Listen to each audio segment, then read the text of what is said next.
Ce que vous allez entendre maintenant, jamais vous ne l'avez entendu.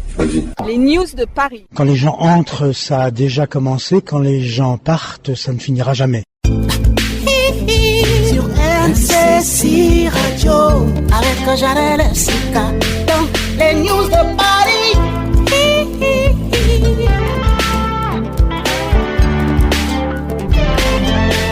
Les news de Paris. Bonsoir à toutes et à tous et merci d'avoir choisi les news de Paris sur MCC Radio, la radio parisienne. Les négociations du mariage coutumier se présentent toujours sous la forme d'une joute oratoire entre des conciliateurs, facilitateurs, maîtres de parole, pour ne pas dire entre des nzonzi, qui représentent l'un la famille de la fille et l'autre celle du garçon. Ils parlent à tour de rôle. La séance du Kinzonzi est le moment clé de la cérémonie du mariage coutumier au cours de laquelle la tradition manifeste son élégance, sa poésie, le déroulement de la sagesse et surtout la beauté de ce que la coutume peut offrir de meilleur aujourd'hui. Beaucoup attendent cet instant avec impatience. Et pour en parler, nous avons ce privilège de recevoir aujourd'hui Monsieur Jean-Baptiste Milando Miambanza, un conciliateur, un facilitateur, un maître de parole, pour ne pas dire un nzonzi, sur la place de Paris. Bonsoir Monsieur Jean-Baptiste Milando Miambanza, merci d'avoir accepté notre invitation. Alors, c'est quoi être nzonzi pour vous? Bonne question. Le nzonzi, il y a beaucoup de facettes. Je pourrais même dire qu'il porte beaucoup de chapeaux. À un certain moment, il est le facilitateur, de l'autre, il est avocat et aussi conseiller dans la culture. Et donc, Nzonzi, c'est une personne qui est imbibée d'une sagesse démesurée. Et donc, c'est une personne aussi qui règle les palabres. C'est une juridiction traditionnelle et coutumier. Interview. Est-ce qu'au Congo-Brazzaville, on peut imaginer un mariage coutumier sans Nzonzi? Déjà, on ne peut pas parler du mariage coutumier sans Nzonzi. C'est le Nzonzi qui fait le mariage coutumier. Donc, il n'y a pas un mariage coutumier sans Nzonzi. Le mariage coutumier s'assoit sur le Nzonzi. Avec le temps, la société a évolué. Est-ce que la culture occidentale ne menace pas justement les Nzonzi aujourd'hui? On voit tout ce qui se passe ici sur la place de Paris avec le phénomène Yakato Vanda. Est-ce qu'aujourd'hui, vous jouez ce rôle pour justement partager cette culture à la nouvelle génération, sachant qu'aucune nation ne peut se développer sans les normes de sa culture? Je pourrais même dire que l'âme d'une culture réside dans sa langue. Je reviens avec l'influence de la culture occidentale. Et maintenant, vous savez, un Nzonzi n'est Nzonzi qui le veut. Le Nzonzi naît avec le bon Nzonzi. Le catalyseur, ce sont les cours que tu prends ici et là. Mais car en fait, on est Nzonzi. On ne le devient pas. Nombreux me disent qu'on devient Nzonzi. Non, tu ne peux pas devenir Nzonzi. Sinon, tu es un animateur de mariage. C'est quoi la différence?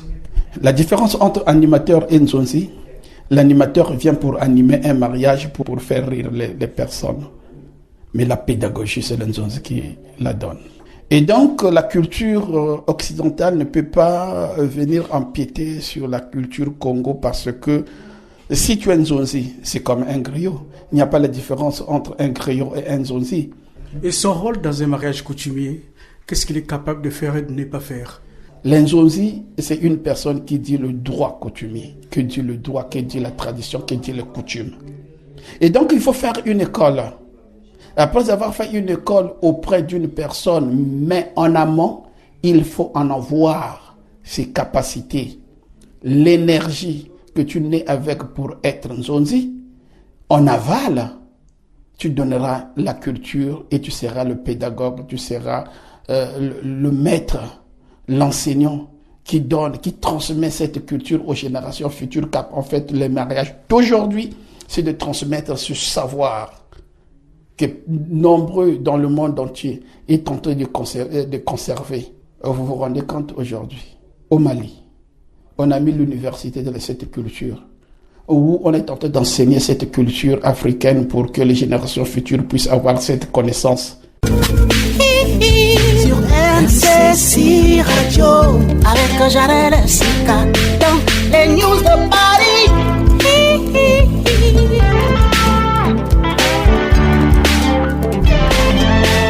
Les news de Paris.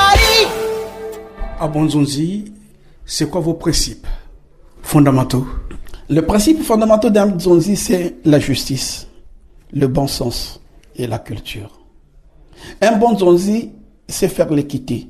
C'est bien conseiller sur les langues juridiques des coutumes pour dire à la personne qui est tentée de faire marier sa fille, à la personne qui est tentée d'aller doter sa femme, voilà les normes, voilà les principes. Comme vous le savez, que ce monde, comme dit ce bon philosophe d'Italie, Jules Romain, il n'y a que 3 personnes. Les moyens discutent sur les idées. Les médiocres discutent sur les personnes. Et les forts discutent sur les principes. Et donc, il faut être sur les principes. Et ce sont les principes qui déterminent un Nzonzi. D'ailleurs, un Nzonzi est nommé par la famille. Tu ne peux pas autoproclamer Nzonzi. Que tu te lèves un jour, après avoir écouté un Nzonzi, tu deviens Nzonzi. Je dis non.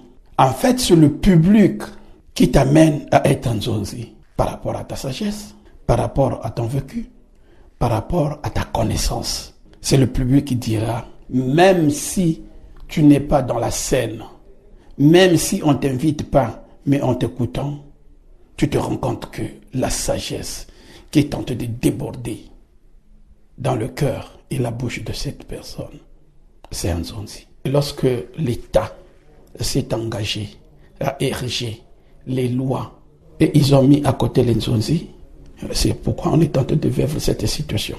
50 000, ça représente quoi? Ça ne représente absolument rien. L'organisation du mariage, il faut accueillir, il faut donner à manger, il faut préparer tout pour cette belle famille qui est tentée de venir pour ne pas essuyer la honte. Pensez-vous qu'avec 50 000 francs, vous pouvez organiser quelque chose? Déjà, la nourriture, la boisson et tout ce qui va, ça coûte combien? Est-ce que c'est pas aussi une façon d'encourager ce que nous voyons ici en France, le Yakato Vanda, et ça limite le nombre de mariés au Congo? Vous, en tant que Nzonzi, c'est bien, c'est vrai. Est-ce qu'on peut pas aujourd'hui dire, à titre symbolique, on accepte ça pour encourager justement le mariage, pour qu'il y ait beaucoup de mariages, au lieu de laisser des jeunes qui ont la volonté, mais qui n'ont pas des moyens? Vous, en tant que Nzonzi, vous avez un grand rôle à jouer également. Moi, je suis d'accord avec vous que tant de jeunes ont des difficultés pour doter des femmes, pour finaliser un peu le mariage coutumier. Oui, je suis d'accord. Mais le mariage s'assoit sur les symboles. Le mariage est symbolique. Oui, si la famille le veut bien, ils peuvent bien alléger la tâche de ce garçon qui veut bien vivre avec sa femme.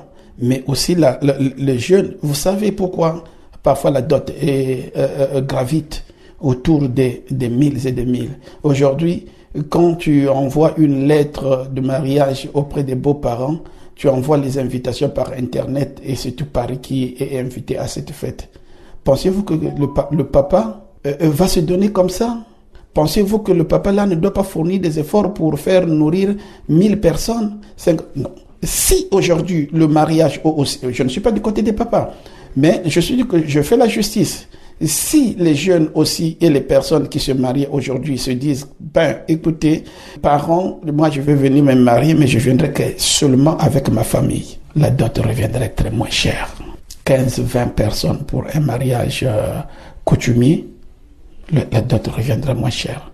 Parce que, moi je le dis toujours, qu'il y a la justice. Au Congo-Brazzaville, les gens du quartier s'invitent eux-mêmes. Mais c'est là où est le problème. Les gens de quartier s'invitent eux-mêmes, mais qui les a invités? Qui leur a donné l'information? Ils sont juste au courant qu'il y a une sœur et un frère qui s'est marié, et puis voilà, le jour J, ils débarquent comme ça, sans invitation. Je suis d'accord avec vous, mais en amont, que cette personne soit informée, c'est toi qui as donné la nouvelle. Mais si tu as dit que ça va être en famille, il n'y aura que la famille.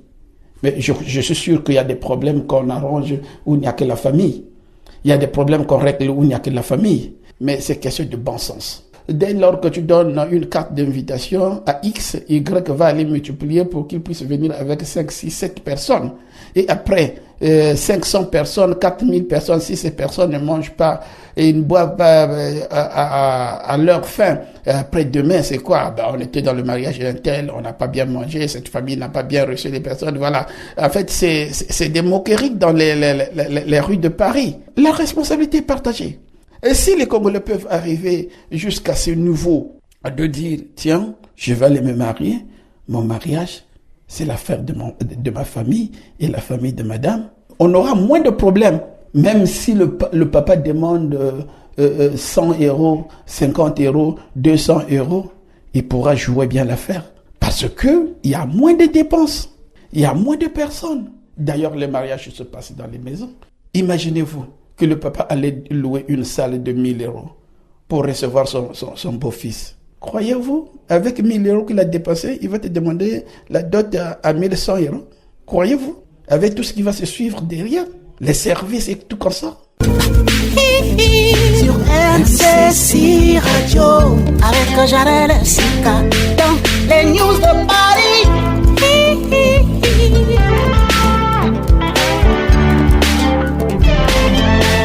Les news de Paris. Interview.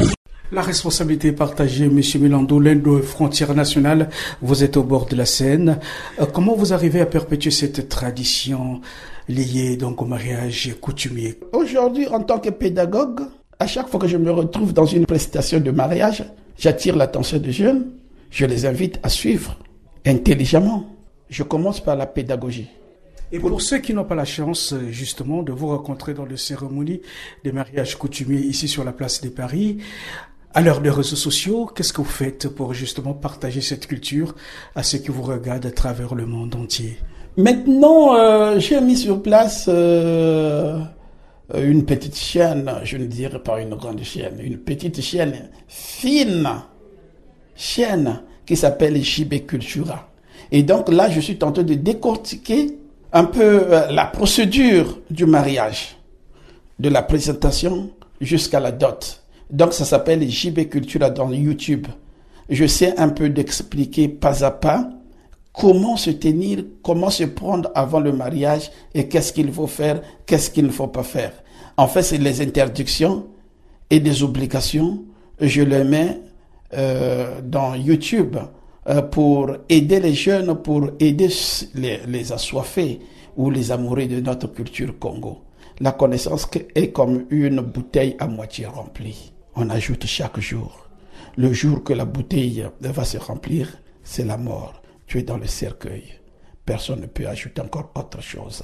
Ce que j'ai appris de mon père, Milandou, qui était un Nzonzi à Dechavanne, le Nzonzi, je l'ai appris de mon père, et donc c'est l'héritage de mon père que j'ai dans la famille, dont nous sommes de 8 dans notre fratrie, et donc sur les 8, je suis le seul Nzonzi, et moi j'ai hérité de mon père, bien que j'ai beaucoup appris de mon père, mais cela ne m'empêche pas d'apprendre auprès des personnes comme Mwanga Senga, bon, comme mon grand frère, Michel Rafa, tout comme Vakino aussi, qui est mon grand frère, mais surtout ce Michel Rafa, on se partage et j'apprends aussi de lui et d'autres personnes aussi à la place de Paris qui sont de Nzonzi, où on discute. Bon, il y a aussi Odifax, Mbemba Odifax, qui est un grand musicien dans le temps, jadis, qui aussi, on discute. Il y a Mokono Mandozi, Daniel Mokono Mandozi, qui est aussi une grande personne dans la culture Congo. Bon, aussi il y a Tata Malumbi aussi, qui est aussi une référence à la place de Paris. Avec toutes ces personnes, on se retrouve, on discute. J'aimerais chaque fois avoir leur avis. Qu'est-ce qu'ils pensent? Et quand j'essaie un peu de mettre là, je suis tenté de faire un travail sur les adages qu'on appelle les ngana. Mais à chaque fois que j'avance, je suis tenté d'avancer, mais je les appelle, j'appelle tout le monde. Comment vous pensez? En fait, la validation doit partir d'eux. Mwanga Senga me dit, ma fille ne se dit pas dans un mariage. Ma fille veut dire, le menteur arrive. Mais dans un mariage, si tu lances ma fille, qui est le menteur? C'est le marié ou la mariée? Toute cette connaissance Tu l'apprends de Mwangasenga. Premièrement, c'est la présentation. Dès lors que la personne s'est présentée, il évite la fenêtre. Le jour du mariage, cette personne ne peut plus payer la fenêtre. Deuxièmement, tu demandes la liste. Premier vin, deuxième vin. Mais je tiens à signaler que la fenêtre, c'est sur une femme qui n'a pas encore mis au monde. Mais si une femme sort d'un mariage où elle a déjà mis au monde, la fenêtre n'existe plus. Parce que la personne qui a cassé la fenêtre ou qui a détruit la fenêtre ou qui a endommagé la fenêtre était partie. La deuxième personne qui est de ce mariage ne vient que fermer cette fenêtre. Donc cette personne n'a pas droit à la fenêtre. Là, je fais la différence. Et donc, premier vin, deuxième vin, troisième vin. Je suis clair sur ça. Seul le papa, chez les Lari, chez les Congo du Poule, qui a droit au premier vin et deuxième vin. L'oncle n'a pas droit de prendre le premier et le deuxième vin. Et si on te le demande, c'est du vol. Et chez l'oncle, tu vas juste pour le troisième vin. C'est la présentation qu'on a fait. Njulu Lonkendo. Le premier vin, Bidjimbu. Le deuxième vin, Mbondokolo Bidjimbu. Le troisième vin, Makwela. Mais dans d'autres cultures, ça n'existe pas. Mais aujourd'hui, c'est du copier-coller. Ce sont les listes qu'on est tenté de faire, les copier-coller. La culture est bafouée. Ils ne sont plus dans les normes. Merci beaucoup, M. Milandou, et surtout plein succès. C'est moi qui vous remercie parce que il n'est pas donné à qui le veut d'être devant les micros. C'était les news de Paris sur MCSI Radio avec Jarel Sika. MCSI Radio, la radio qui réalise vos rêves. Les news de Paris, c'est fini pour ce soir.